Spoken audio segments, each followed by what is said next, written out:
welcome back to Beholder to No One, a D&D podcast. Today, Greg and I are with two of the cast of Dice Populi, Matt and Colin. Welcome.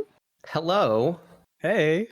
And we're just shooting the shit pretty much and talking about... I think our greeting really endeared a lot of people to us. A lot of personality came out.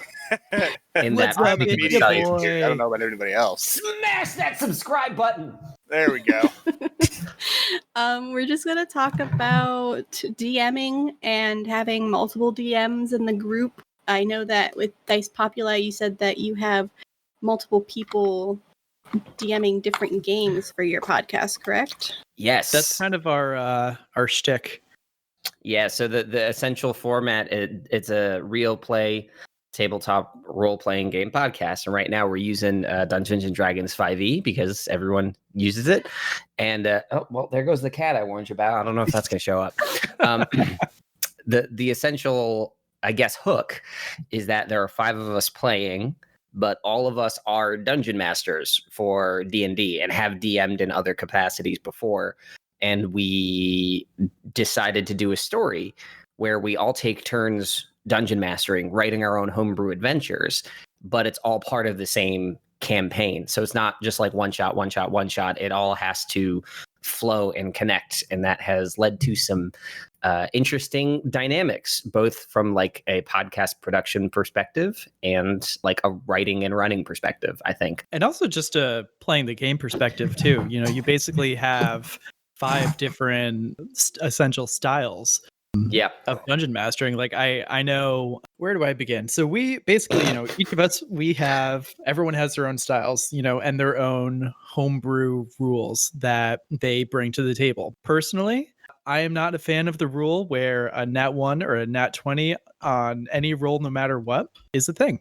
So I only do the regular in-book, when you're attacking, and, a 1 or a 20 is a miss or automatic. Because in D&D 5e, the only criticals are attack rolls, right? Yep. Yeah. Unless something else calls it out. Yeah, I don't know. I mean, this is my first time talking with you, Nikki and Greg. I mean, to really, I think, discuss what's weird about this idea, having some context would be nice. What's your background with like D&D? How do you guys play? So I've been playing for 17 years now.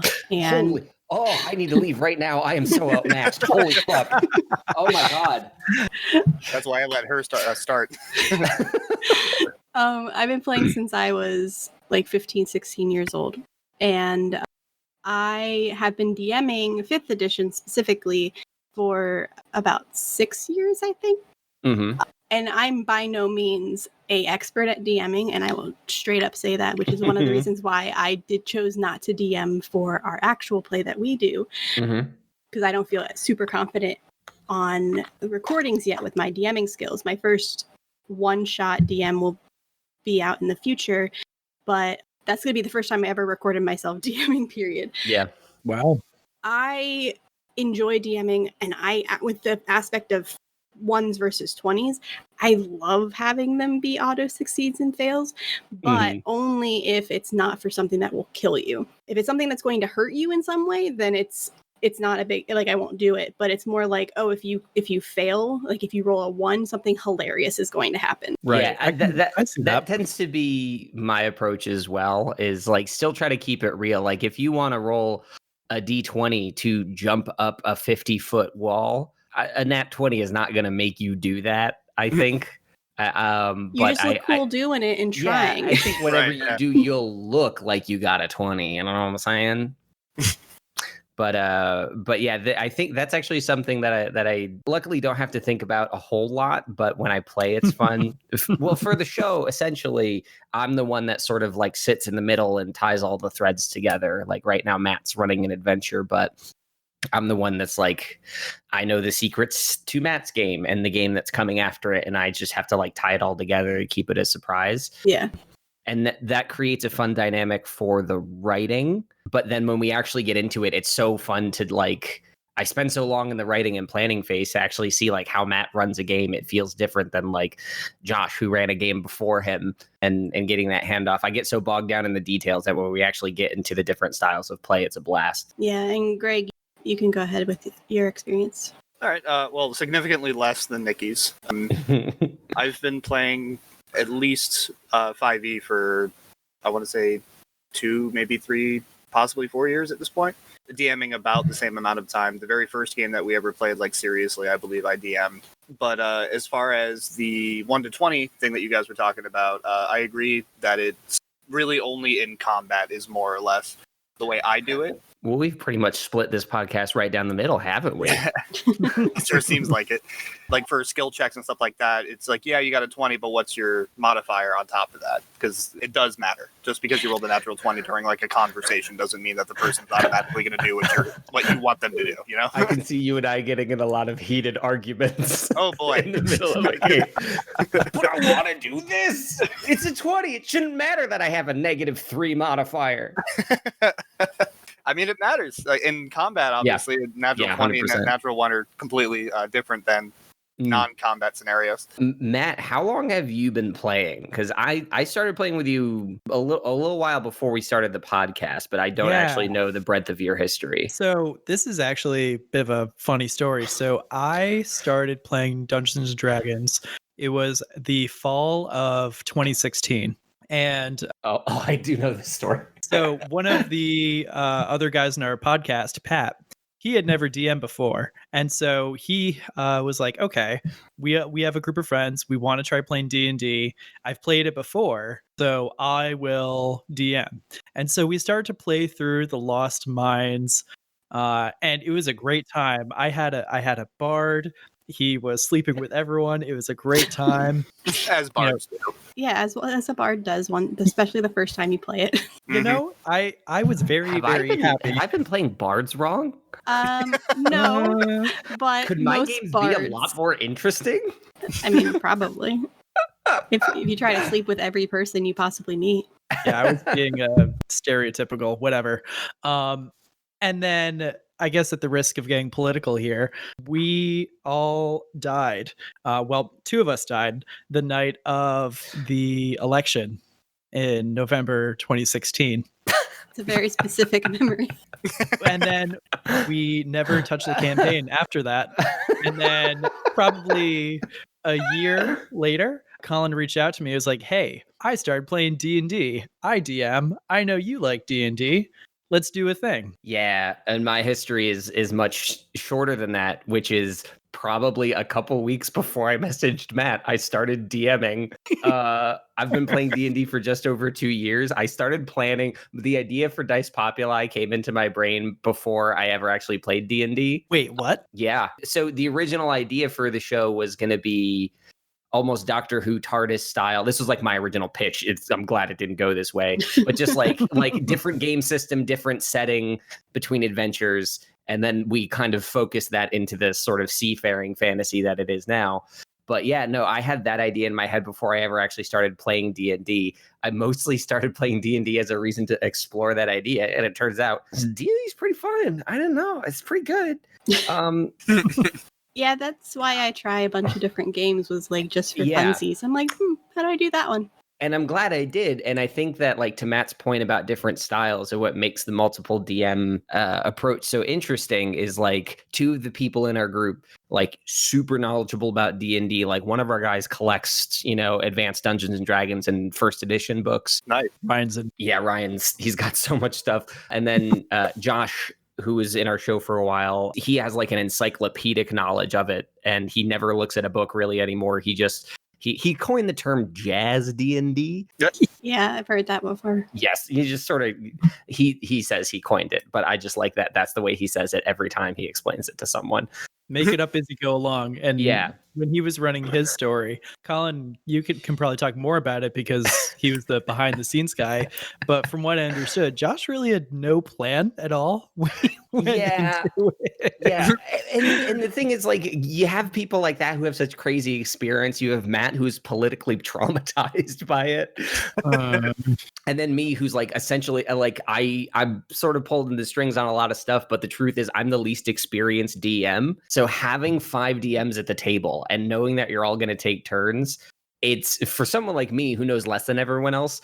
I know that nothing's ever going to get messed up. Like, if I don't know something, someone's going to correct me and it's fine. And for people like Ryan, if someone else doesn't know something, he gets to correct them, so it's fine. Oh, he loves that. By knowing that everyone at the table has run a game and will run a game, it makes you a lot more open. There's a lot less, I think, focusing on, hey, what are the rules here? What's going on? And more like, okay, how's Matt running this game? Because he's running the game we're playing right now. And I haven't been playing the whole time. I've only played under Matt and the previous DM in our rotation so far. As a player character, but yeah, the styles are very different. I know, Matt, you planned out the details of your game, and it shows. Like, I remember talking to you about it, but like now that we're actually playing it, your planning is very, very detailed. So 9 out of 10 times, like if I'm putting together like a bullshit one shot, excuse my language, it's not.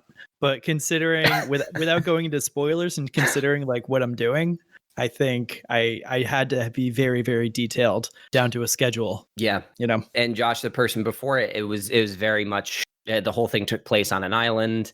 And essentially they crashed on the island, and he had these couple encounter ideas, like a big tree and a village full of turtles, which who doesn't love a village full of turtles? Right. And it's like, he just had a couple tent poles, and everything around that was just very driven by dice and what the characters did. Mm-hmm. And for me, who has a lot less experience, and I've done stuff where I've really planned it out, and I've done stuff where I've winged it, but like really, really experiencing games run by other people, specifically in the same context, it's if it's not a learning experience, then it is at least an enlightening one. Like I feel stronger as a DM because I get to play with them, and I'm going to end up running another adventure later. And it's like, currently my plans for it are nothing like they were at the beginning, because it's become a melting pot of these different DM styles and this pool of knowledge. Right.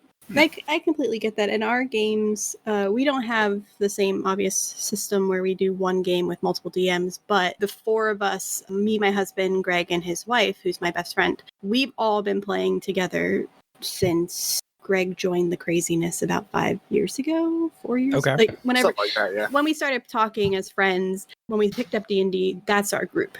Other people join us sometimes, but it's always us four. And each of us have DM'd for the group. And it's interesting to see the different play styles, because when I first started DMing, I was very different play style. I was very much strict to the book when I first started, but that was pre-playing with these guys. I've learned a little bit more.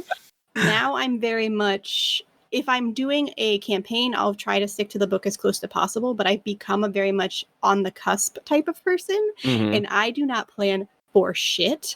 And it shows very obviously some days, but there's days where I'm like, well, I guess we're doing, what do you want to do? Yeah, I that's something where whenever I run into a limitation of my own planning or imagination, my reflex, and it's not a good reflex, is to have that insecurity come out in the form of a sarcastic non-player character breaking the fourth wall. Yeah, nice. So very much just like, hey, what's that boat doing over there? I don't know, something that the guy upstairs never really thought of, and just and I'm kind of the only one in our rotation that does that. So I'm learning that there are healthier and maybe more also productive. just like very you humor in general, though. Yeah, let's be real. It is. I'm not saying I think it's going to change, but I've definitely had some time to consider that as a reflex and what it actually means about me as a player. Yeah, and that's completely fair. There's different play styles. I think for like Greg just started DMing and he'll go into his style, but like Ashley, she is very much a kind DM. You can get away with anything and convince her to make it work pretty much. But that adds a lot of role play opportunities. So we've done weird ass shit in that campaign that most DMs would be like, what the hell are you even doing? It's like, I'm breaking into the pet store. I want to talk to all the animals. Why? I want to break them out and adopt them. Seems pretty reasonable. Yeah, that happened a couple times. I mean, that's just a great idea for a heist. Like, Right? I want to do that. I want to do that now. Shelving One shot idea. And my husband, his first game was very much like no bullshit. He wanted it to be straight and to the point. And like eventually we ended the campaign, or we were supposed to continue, but COVID, we had to make new characters because we were all kind of going down the evil route, and it was Descent into Avernus, and that is not really a great idea. And he's like, I'm not rewriting the story. Go make better characters. Yeah. I think every once in a while about how... Because Dice Populi is very clearly something that we're also trying to use to entertain people, and we want to write a cohesive story, as cohesive as it gets with 5 people writing it separately. But I sometimes think about like the role that I play in the middle to like join the stories together. I think if we were just doing it for ourselves, and Matt, you as one of the DMs, I don't know, like, I don't even think it's like, if you have a bunch of capable DMs, I don't think it's necessary to string the game together. I think the only reason we have that bridge is story. Mm-hmm. And to make sure that story is consistent. But I think if this were just like a game we were playing at a table, I don't know. I'm really surprised at how cooperative this group is. I think it's easy to find players that just want to do their own thing. But when you really have people that want to work together, like, I almost think that the way that we do Dice Populi is kind of the way I want to play D&D. Just from now on, the idea that like I can eventually hand the reins off to someone else. In the same way you would in a role play situation, do it with adventures. I don't know. It's just something I think about every once in a while. My perspective has changed. Mm-hmm. I can completely see that. I've heard so many stories of the forever DM. So it's strange to hear the opposite. Like, we have like people who are all willing to DM, but there's always like that one person in a group that is always the DM, and they're just like, how am I supposed to play? I never get to play. And my Friday DM is like that. She never gets to play. She's always the DM, but I've offered to DM for her. But she like has other responsibilities, so she doesn't have other free time. Yeah, Matt, you have a regular game. I do have a regular. I was actually gonna bring that up. Yeah. So I have a regular game on Sundays, and we actually have a forever DM, Jake, who's a saint because he can deal with all of our nonsense, and he keeps coming back every week. So kudos to him. But yeah, no, when I first started playing at his table a couple years ago, he had been DMing already for like 6 months. And, you know, the way the story goes, like people came up to him and were like, hey, let's play D&D. And he was like, okay, I've never done this. I'm just going to start DMing. And he just like dove in head first. And now he basically runs, or we're running through our second campaign now with him. But one of the things that we've started doing is more one-shots where he's a player, because he's expressed on a couple occasions that he has like these funny characters like Nibbles the squirrel druid. And that's amazing. I already love that. Yep. And he just wants to play them in a campaign. And so we were like, okay, sure. We will play a couple one-shots or do a couple games. But yeah, he's a real stand-up dude.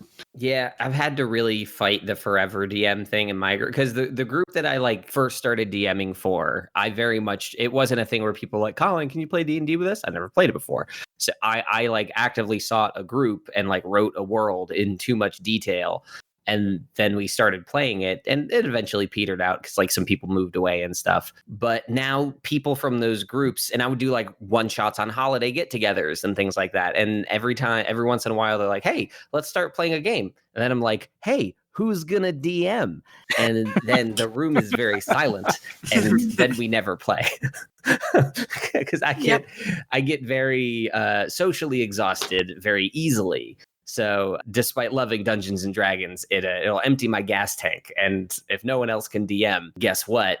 We're not playing. Yeah, exactly. I run my Monday game currently, which is all online. And then Fridays I play as a player. But while I want to play like 1,000 times more with the podcast, we're playing once a week, maybe twice a week, and then you have to edit those so like time gets out of the way. Right. So it's also balancing work.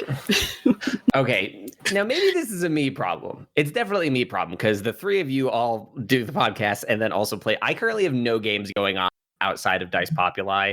I also do have a lot of like dumb hobbies to keep up on. I don't know, but I have so much admiration for the idea where you're watching all of Star Trek in a year is not a hobby, Colin. That Yes, was it 1 is. year. That That sounds was like a 1 hobby. year. That sounds like a The hobby. year is over. But also this year, there have been and will be 33 new episodes of Star Trek. So it's, Also, that's a hobby. I completely agree that it's a hobby. Yeah. Well, Star Trek is amazing. Star Trek is too large a part of my life and a part of the podcast, even though no one else wanted it to be.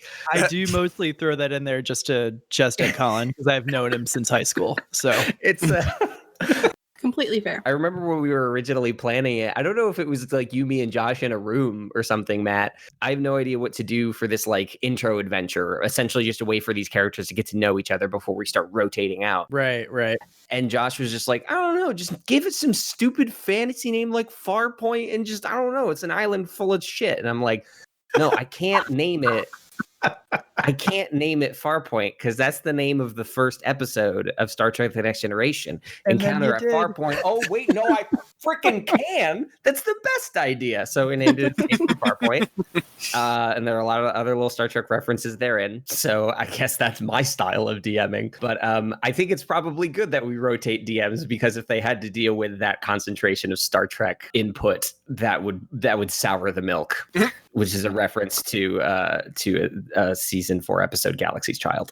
So speaking of Star Trek, if you like to read, there is a book I started reading by John Red Shirts. Scalzi. Yes. John Scalzi. That book, okay, non-D&D tangent, Star Trek aside, that's a great book. It is so funny so far. It's a really good book. I'm not going to lie. Okay, I laughed through most of the book. It's going to hit you at the end. You're going to get some feels, like very good, well-written drama feels. Red Shirts is a very good book. So for the outsiders out there, what's Red Shirts? I will let you explain because I haven't finished it yet, but no spoilers. So Red Shirts, the joke in Star Trek is that in the original series, in the original series, there were the people with red uniforms would frequently get killed as like token characters just to heighten the drama, but really they didn't matter. And this is a book from the perspective of the quote red shirts on a starship. And the idea is the main characters, they've identified the main characters that go on the crazy adventures and crazy things happen to them. And they're like, stay away from the main plot of this story because we will get killed for no reason. And it's a very meta commentary on that trope. And it starts out as just a Star Trek parody and it turned into something really cool. It's a great really book. Funny. Nikki, you got to keep reading that book. It's so good. It's so good. Anyways, I have admiration for the fact that you can say like, oh yeah, I have my Monday game. I've been playing a lot of Destiny this week. It's just, I got the gold 3 in League of Legends. That's great. See that when people say like they can get to like a high competitive tier in a game, I'm like, oh yeah, that's normal. Then someone says, yeah, I have 2 or 3 D&D games running at a time. I'm like, who are you? So before the podcast was doing anything other than discussion, so this is pre-May.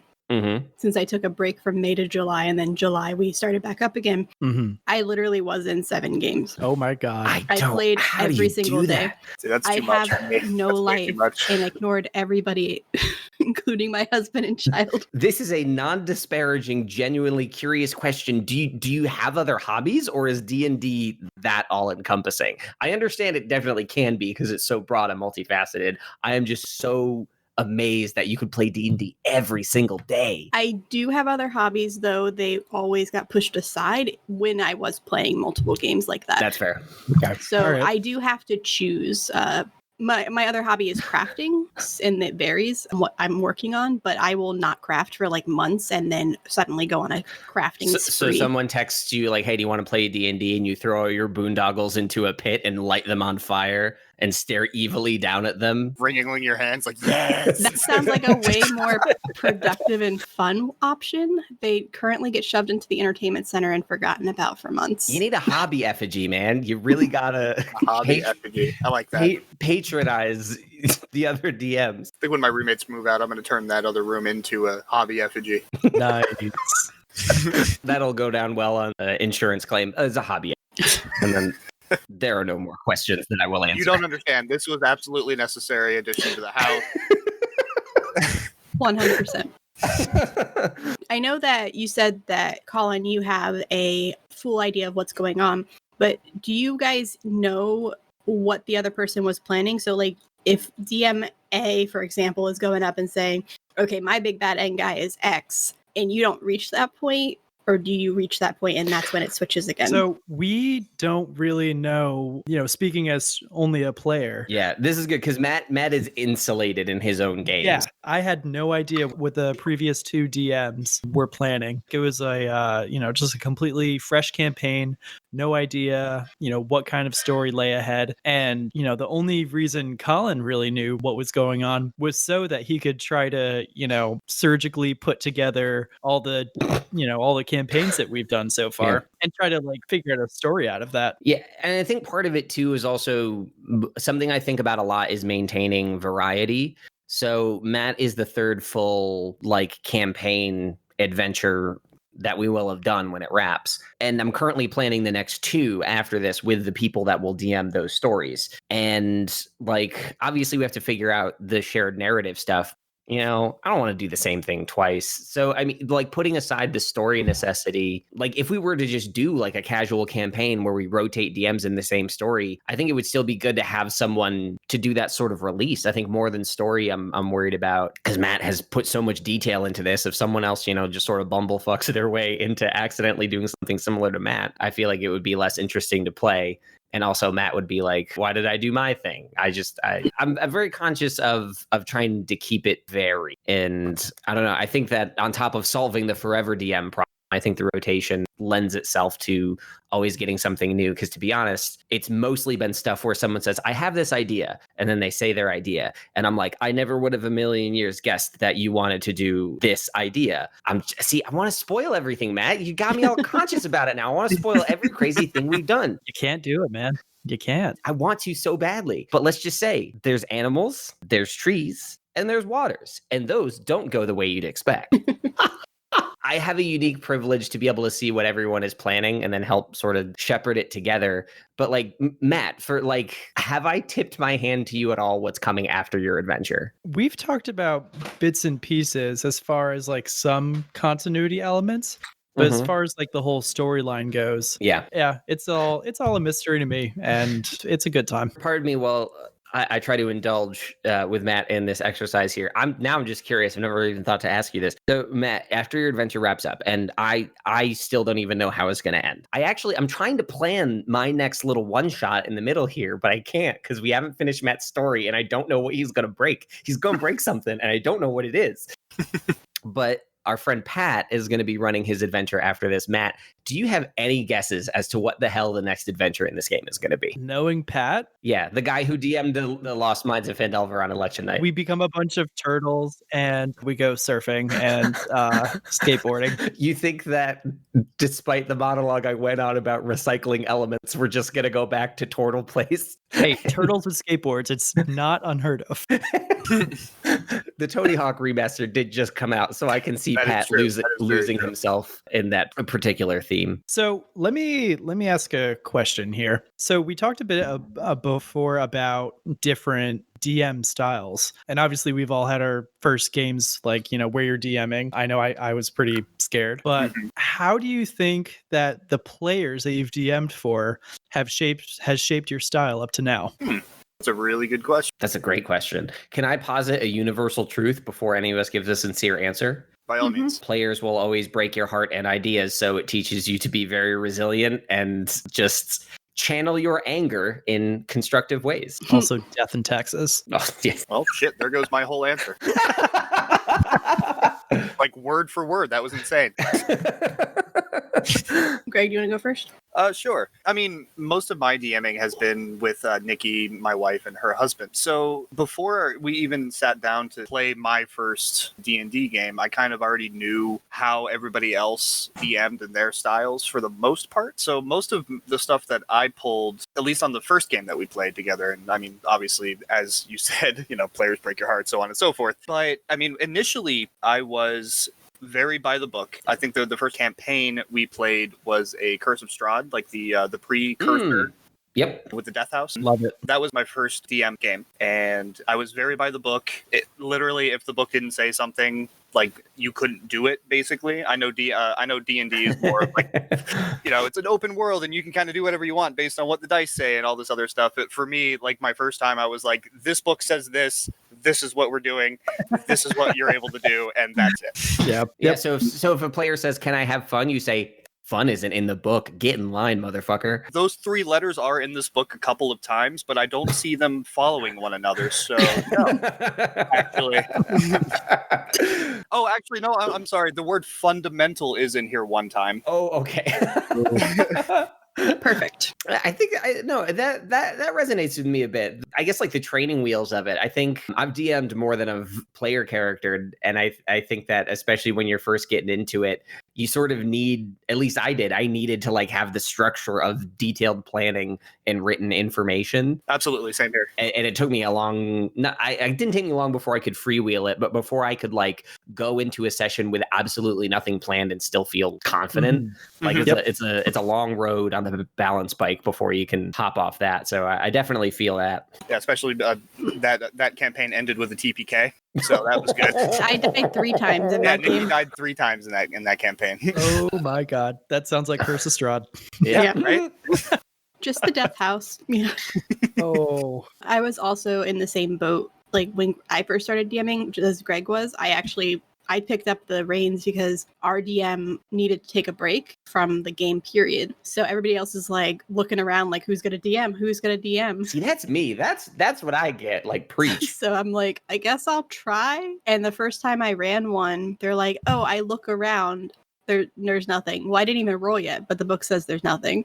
Well, can I steal from them? No, they don't have anything on them. Make it up, Nikki. It's like, I don't understand. I can do that. But now my party just is like, how are they going to screw over things in the weirdest, most epic way possible? That makes me question if I should just do 3 times deadly encounters in order to justify this as a challenge at all. Right. In like the first episode, I created this cage with a rock on top of it.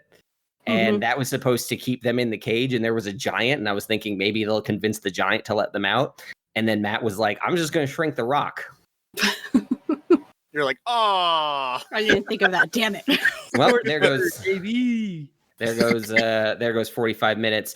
Yeah, I think that what players have taught me is that having expectations as a DM is just a fool's gambit. Absolutely. 100% agree with that statement. In my Monday game recently, I threw together very last minute a kind of side quest because 2 of my 4 players weren't going to be in there, and I didn't know until like the day of. So instead of getting pissed like I normally probably would have, I was just like, I'll just invite 2 new people and they could be on this temporary like side mission. And I made it up within like 10 minutes. Nice. And I decided that they had to go kill 3 people. And the first person was really easy to kill.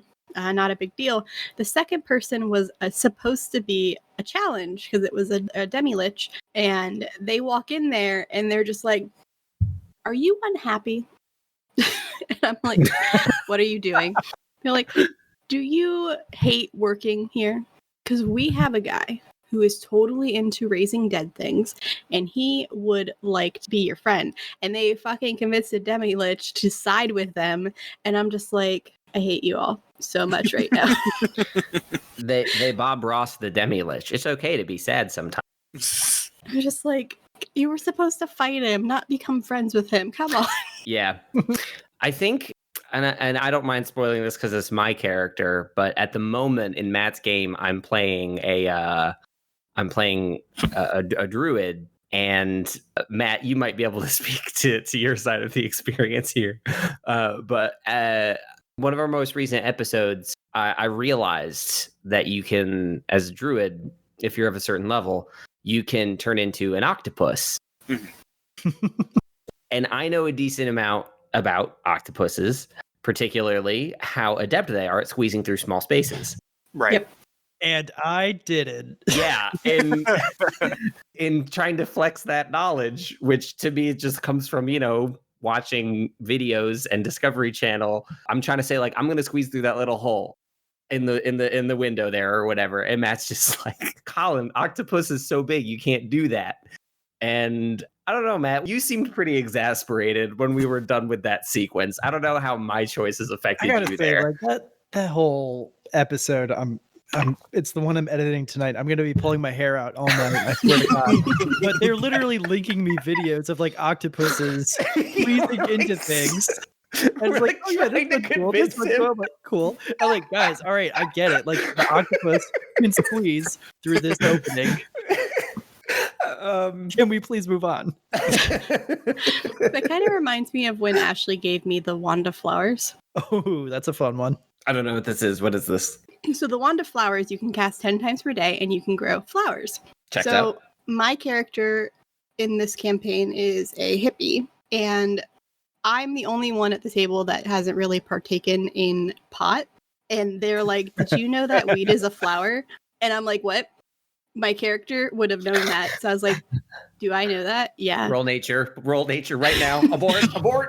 So I figured out that I could literally grow my own weed farm in game because I had this wand of flowers. So I cast 9 times every day and just grew weed and became really rich off of it.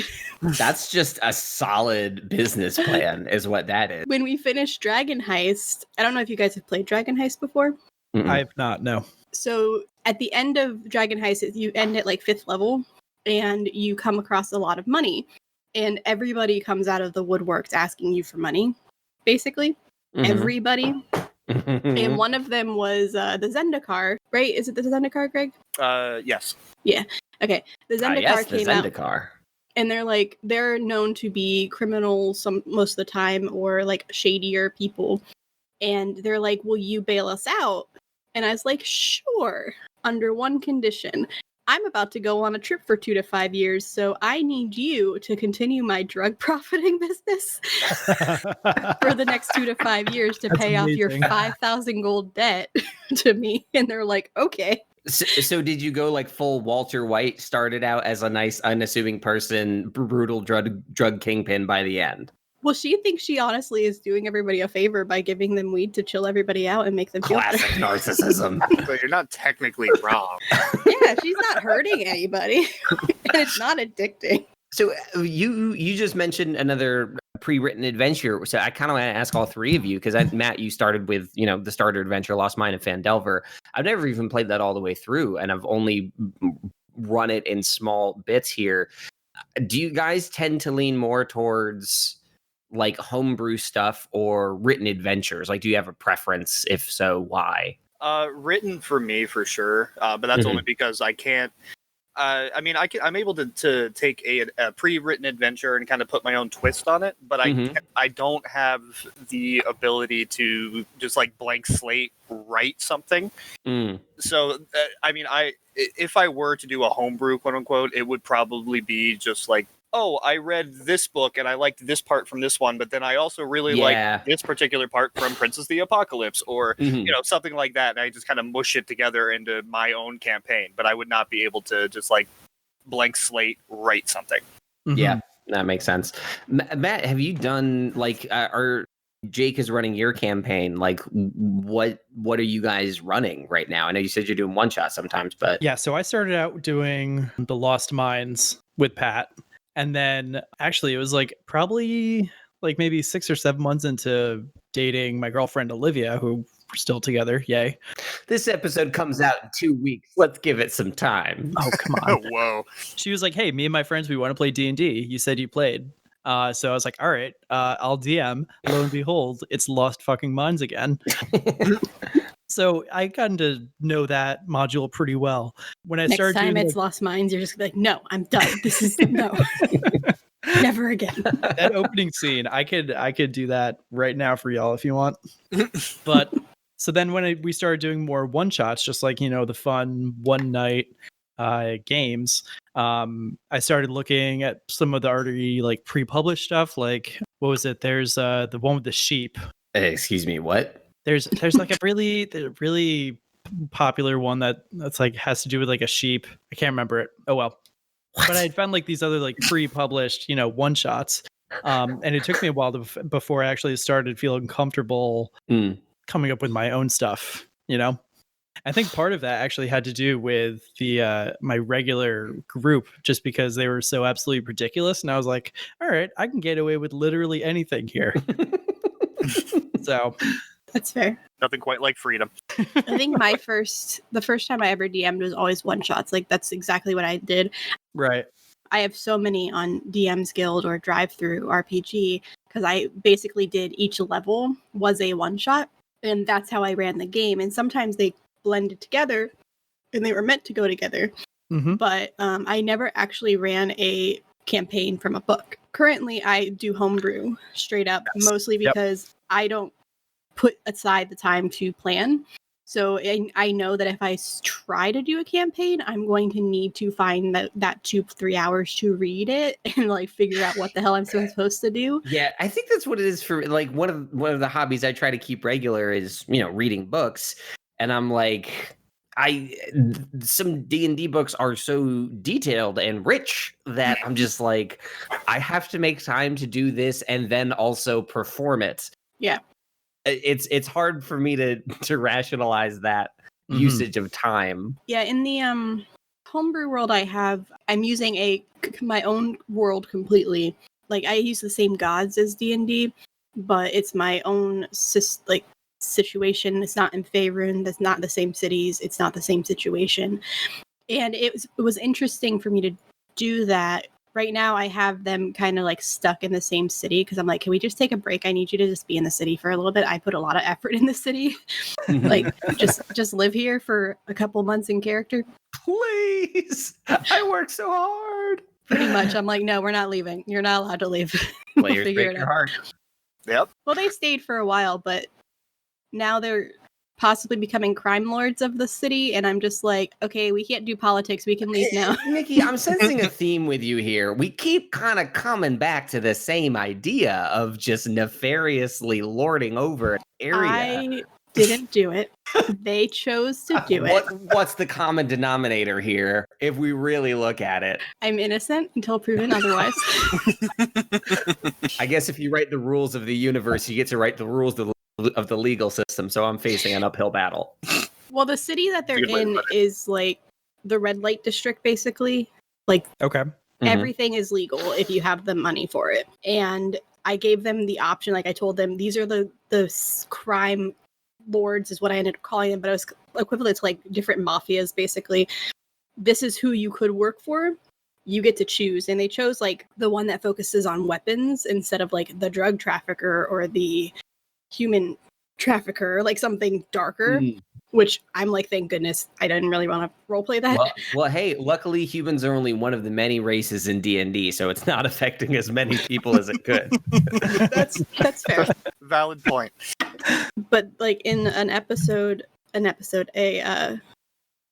in a game a couple of weeks ago. I've made that mistake. Hey guys, when are we getting together to play an episode of this thing we do as friends? It's like, what? Shut up.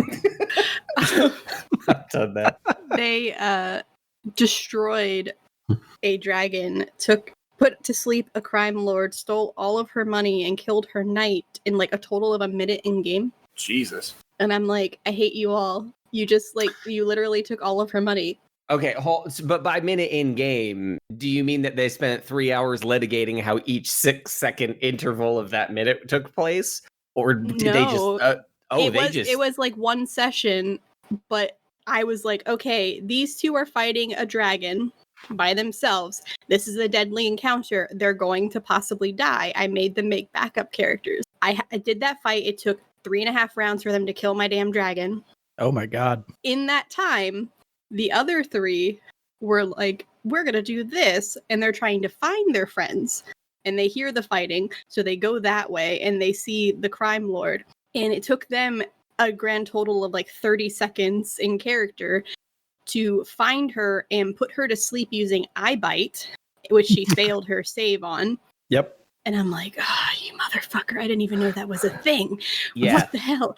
And then they killed the knight in like 2 more rounds.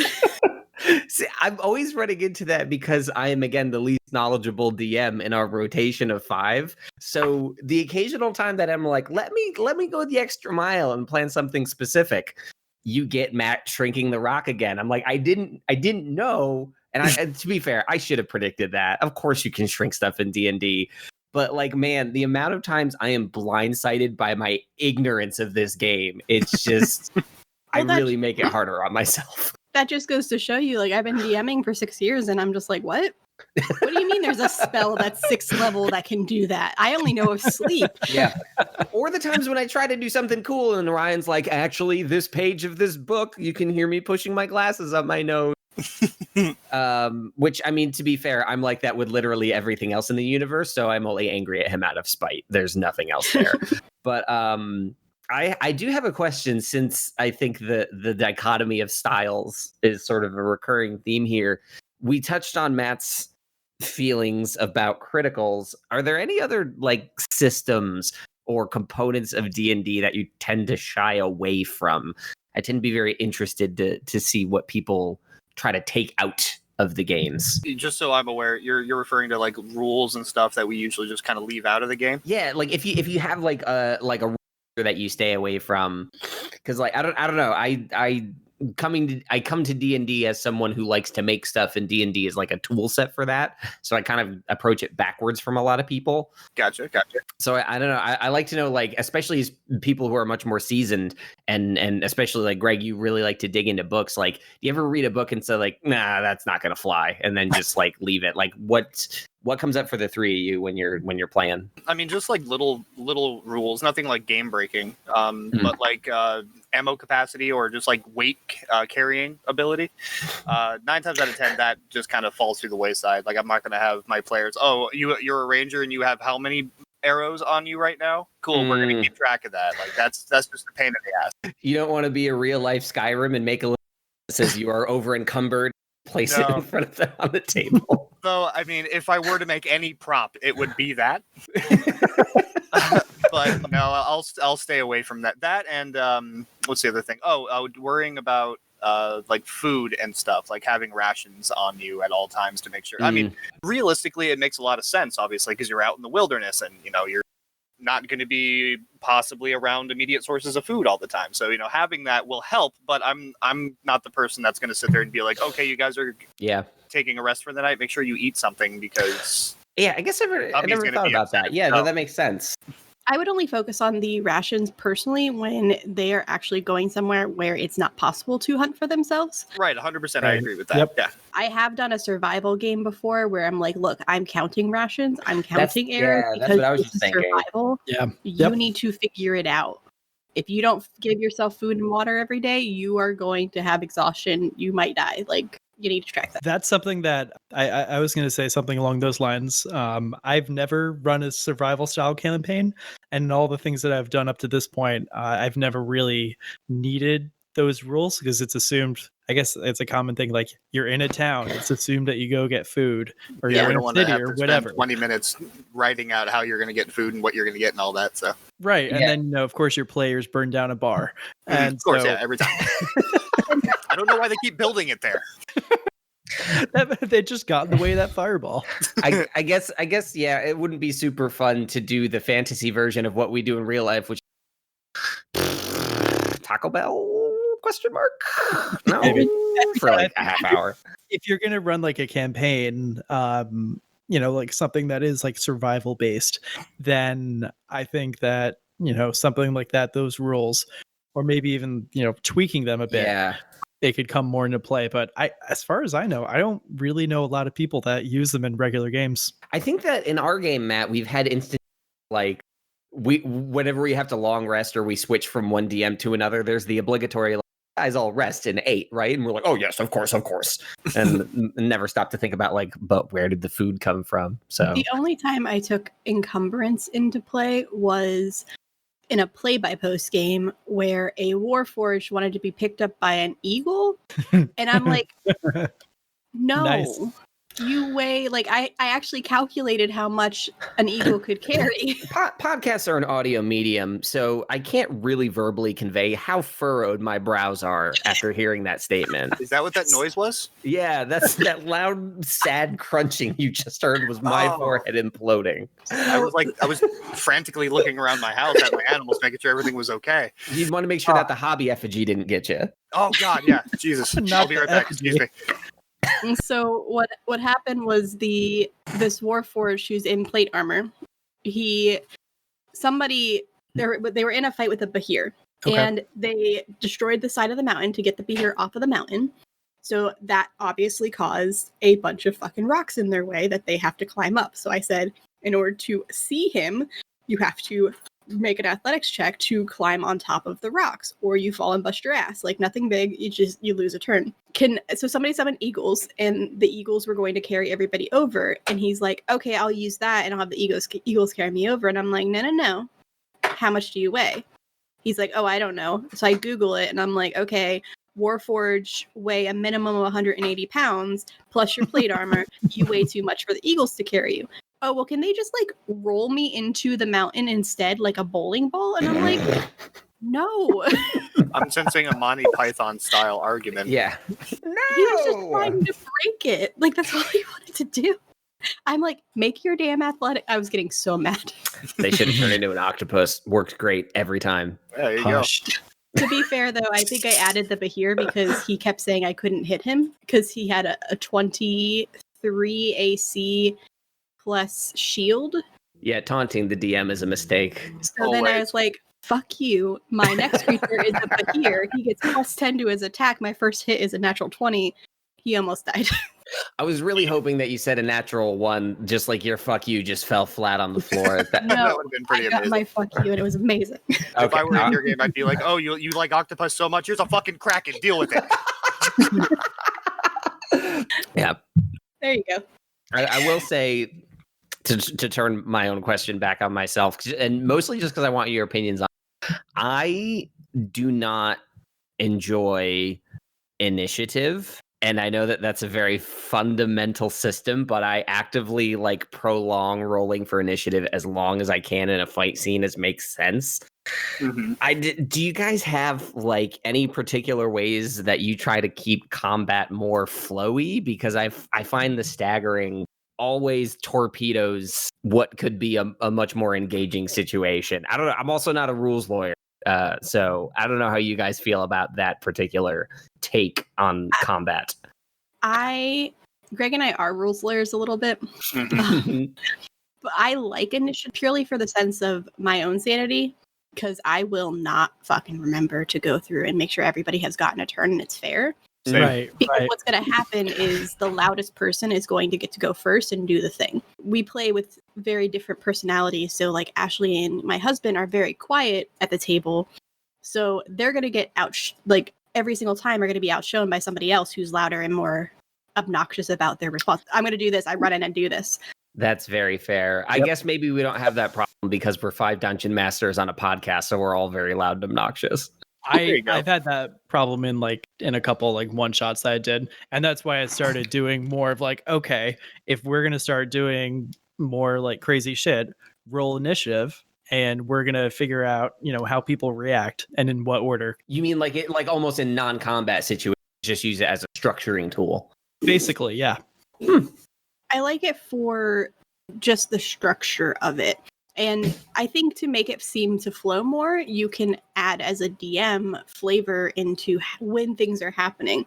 So sure, the monk runs in first technically, but it's all happening at the same 6 seconds. So as the monk punches them, the fighter realizes that they're open in the back and swings and hits them in the backside. And you make it so that you can see it as one full motion of all happening at the same 6 seconds, because it's not happening like it is at the table where you're okay, the monk goes, I'm waiting my turn over here and now I'm fine. Nope, I'm fine. I'm just waiting right here. Not moving.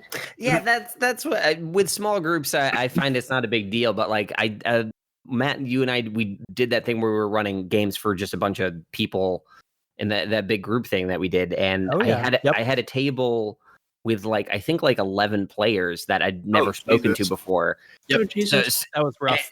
Yeah, we ended up having a lot of fun, but I sort of had to drop initiative altogether because of that issue where the quiet person at the end of the table wasn't getting their turn and if they roll low, they're just waiting. So it's just like, just had to sort of like rope them into it. So I don't know, that definitely a tool set I think I need to stop trying to shy away from. Like, as I've gotten more comfortable, I've relied on it less and less, which I'm sure just that concept would anger a lot of people. But something that helped us a lot when we were playing in person was showing the initiative order for others, so they had time to plan ahead.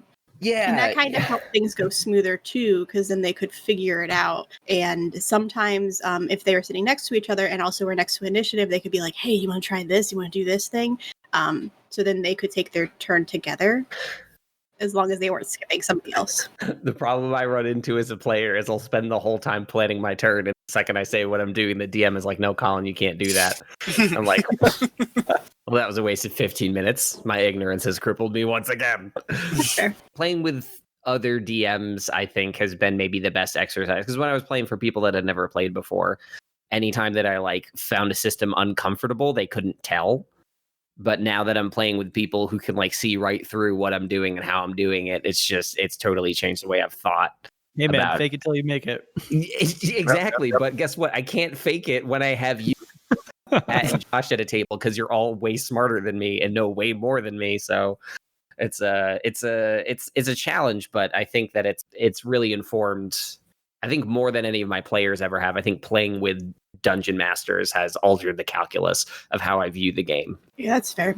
One thing that I think our group does well, at least, I mean, Greg and I try to do this with Ashley and Keith, with them being more unsure sometimes. We'll step in and say, like, these explain the rules, but ultimately it's the DM's decision on if that's what happens. Yeah. We, a lot of times, like, if we're not sure, the DM will make an ultimate decision, and then Greg and I will straight up be, like, Googling, like, at the same time, like, okay, what's the answer? How do we do this? And we'll say it, and, like, we'll share it and be like, this is how it's done, so we know for the future, but we just keep going. And it doesn't really take away anything as long as we're not doing it for, like, 30 minutes. I think there was one time I actually asked a question on Twitter because there wasn't an answer. And that was, somebody shot at somebody who had an invisible person in front of them. So we're like, okay, so how do you determine if it actually hits the invisible person? Because you're not aiming for the invisible person, but they're in the way. And nothing I'm Googling is answering me. And I got like 5 different responses with how to handle it.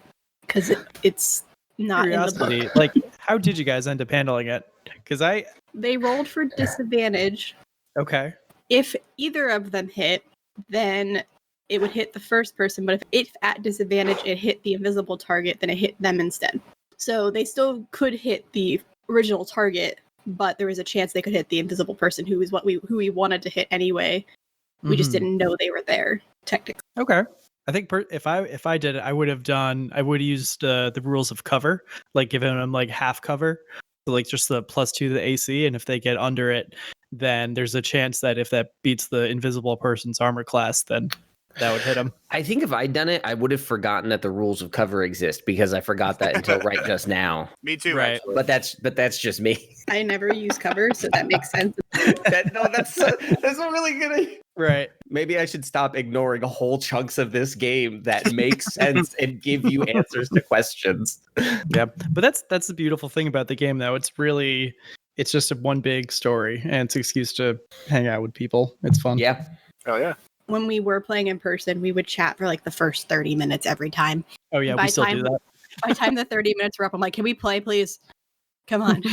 That's kind of what happened with my with the campaign I ran that sort of out, was that ratio just kept tilting, chat for 5 minutes, play for a while, and it just was more chat. And I'm all for more chat, like I'm fine with it, but I'm also like, guys, I put a lot of unpaid time into this dumb thing no one else is ever going to see. Can you please let me show you my dumb things, please? Please. I have no lighters, no hobby effigies. I can't do it. Just read my books. Yeah, our issue was that we could only play, because we were playing on the weekdays, we could only play for like 2.5 hours. So then by the time we like got to playing, it was like already been half an hour, 45 minutes. And I'm like, no, I have to go to bed eventually. Come on. I want to play. Yeah, I think for Dice Populi, we managed to run monthly, because we try to bank a couple episodes in each session. Right. So I think I've almost forgotten what it's like to say, all right, it's noon. We don't go to bed until not now, so we can play forever. And I don't think I've played D&D for more than like 2.5 hours in like maybe a year. It's been a while since I've just had like a big long D&D session. How long do your sessions usually run, Nikki, Greg? Usually, like we would normally like Nikki said, when we were playing, it was during the weekday, so it was usually from like 7, maybe 7:30 till about 10:30. So 2.5, 3 hours is the normal. Okay. With the actual play, it's more closer to 3-4 hours, but that's the longest I've played. We're recording 2 episodes with that, though. Yeah. Right. Yeah. 2 hours to 3 hours is my normal go-to. Mm-hmm. At one point, with some other friends, we were playing for 8 hours every other Saturday, but we were playing Shadowrun. Okay. Oh, so you just needed 3 hours just to roll your dice. Pretty much. But usually what we ended up doing was we would play for like 3.5, 4 hours, and then we would take a dinner break, and then somebody else would take over and play another game for 3 to 4 hours. Oh, okay. Unless we were all really enjoying it, and we're like, no, keep playing. We need to know what happens. That does remind me of my very first tabletop role-playing experience. It was not D&D. It was about a year before I actually ever played D&D. We had a couple of friends who were moving out of town. They were moving from the Northeast, where we are, down to Texas. And we'd all been friends for several years. So one of our friends cobbled together like a bare bones role-playing system, made up little character sheets based on us and in jokes about each other. So, and if this is TMI, I apologize again. Editing is a wonderful thing. I've experienced kidney stones in my life. So whenever I hit my max level, I had a kidney stone-like attack that would just hurt everybody that this person wrote on a custom sheet. And it was 2 or 3 days of just in my apartment running an adventure full of in-jokes. And it was also right after I had earned a free 20-person catering from Chipotle. Oh my God. So we all sat inside for like 3 days. And I really learned that the people portioning your dishes at Chipotle know what they're doing, because when you don't have a bowl and you're just slopping it on a plate, you'll eat 5 burritos before you know it and feel like garbage. That's fair. So I started, sounds like heaven, though. Yeah, and I miss that sort of setting, and I haven't had the opportunity to really recreate it, especially now in the after times of the Earth. Yeah, that's a good feeling. That 8 hours with a dinner break sounds fantastic. It was a lot of fun. It kind of stopped. Well, we thought it was going to stop when we adopted our kid, but we took our kid with us, and then we're just like, they're 18 now. So this was a couple of years ago, but they were 16, 17 at the time. And we're like, okay, so here's the rules. We can still play. Don't say anything about this, or this. These are triggers, or these are trauma inducing things. So we have to avoid these things, but everything else is fine on the table. And it was funny because like my kid curses more than I do sometimes. Which I don't really care. Like, I don't give a shit. And that's what I've said before. As long as it's not being directed at somebody. Is that specifically your answer? Can I swear? Answer, I don't give a shit. Yes. Okay, cool. Just making sure. It's like, just not in front of your grandma and I'm fine. Like, that's my mom. But there was one time we were talking about something and we were being really loud. And the person's house we were in, their brother was there. And he came into the dining room and is like, there's a kid in there. I'm like, she's heard fucking worse. He was like giving me the dirtiest look, and I'm like, it's my kid, it's fine. Yep. We're good. We've had our content warnings. We've gotten it out of the way. This is not triggers. Who gives a fuck? Pretty much. I'm like, we're good. I've already talked to them. Don't try to tell me how to parent. I know I've only been doing it for like 6 months, but come on. I'm a pro. I got this. Listen, Mom, I can roll insight whenever the fuck I want. If they play D&D, that'd be awesome, but they cannot sit still long enough to play D&D. The attention span is not there. So we do have some questions from people on the interwebs. Ooh, I actually didn't even know they were going to be. I saw your post. I didn't even questions. I'm actually feeling pleasantly blindsided by this. So Cassie from Chosen Ones asks, have you ever had the issue of backseat DMing since you're all DM'd? Yes.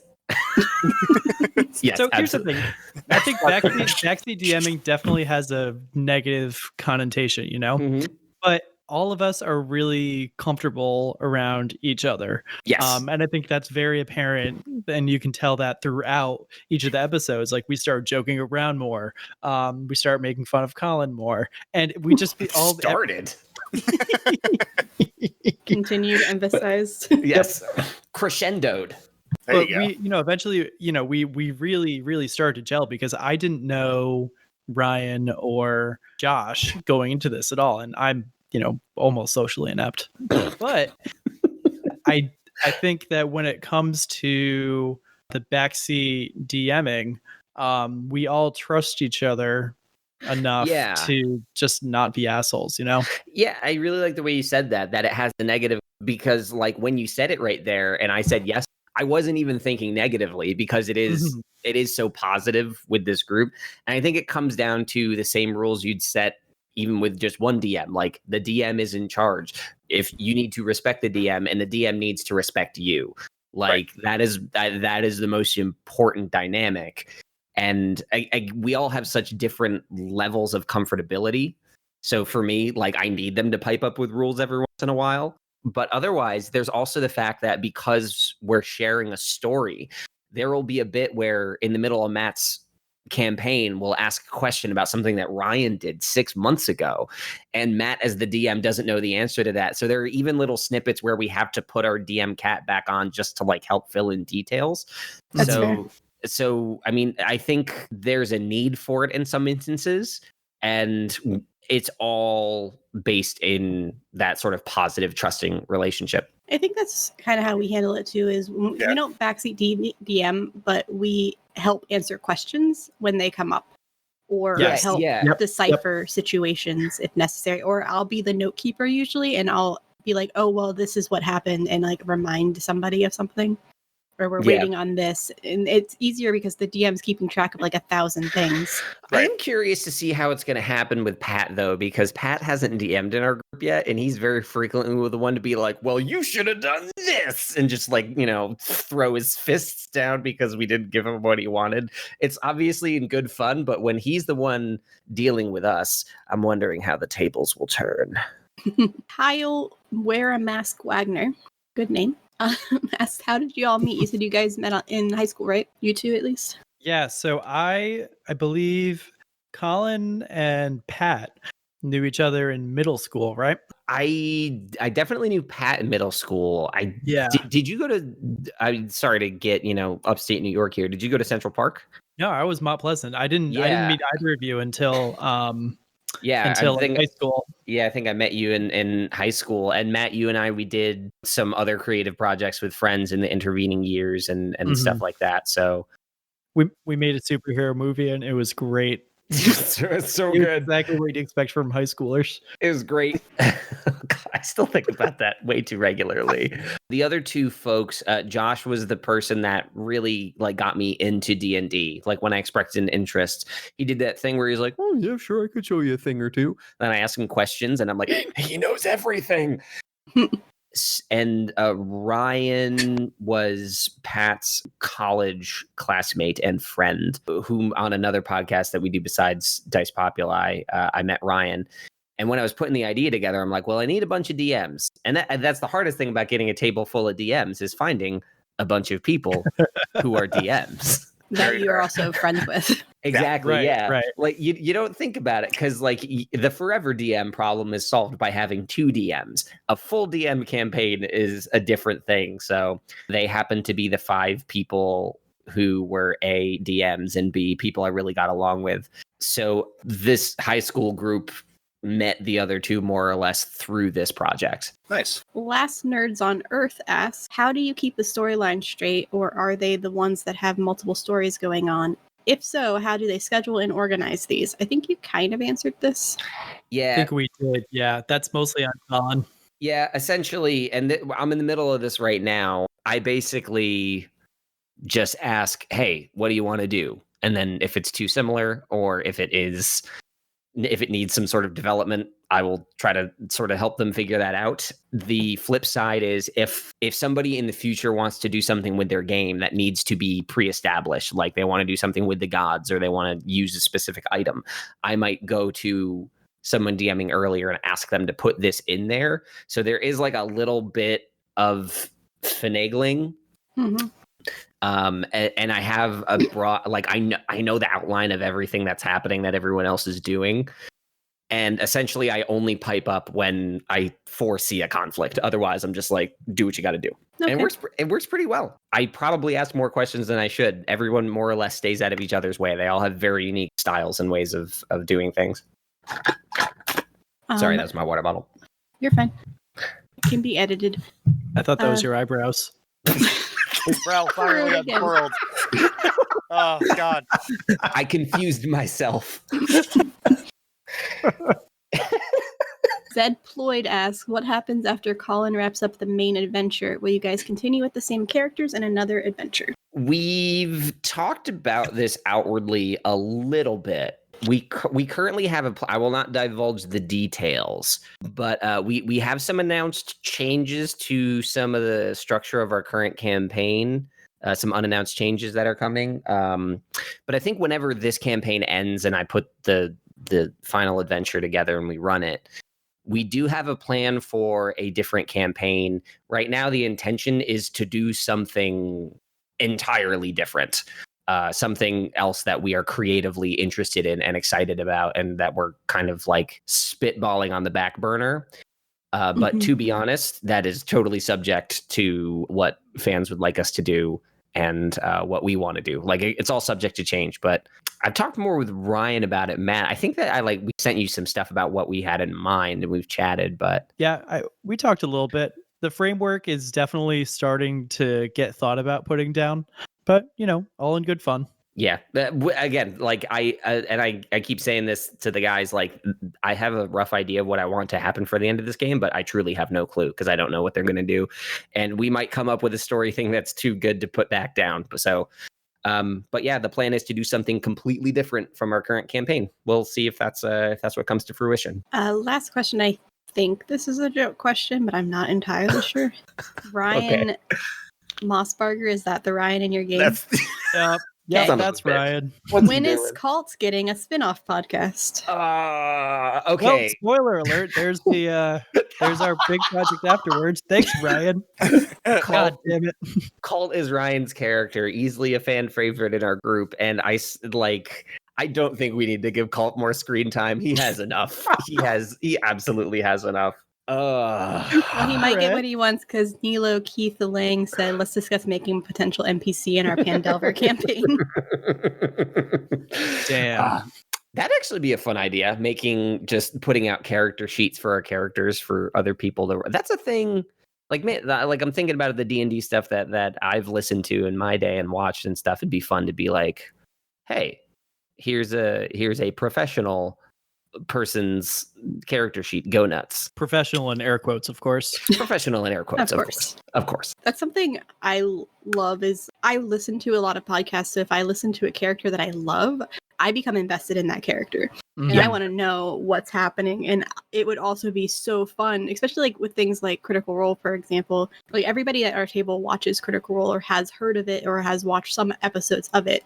So for at least 3 of us, if we had like a surprise visit by a character from Vox Machina, we would all be like, this is the best thing ever.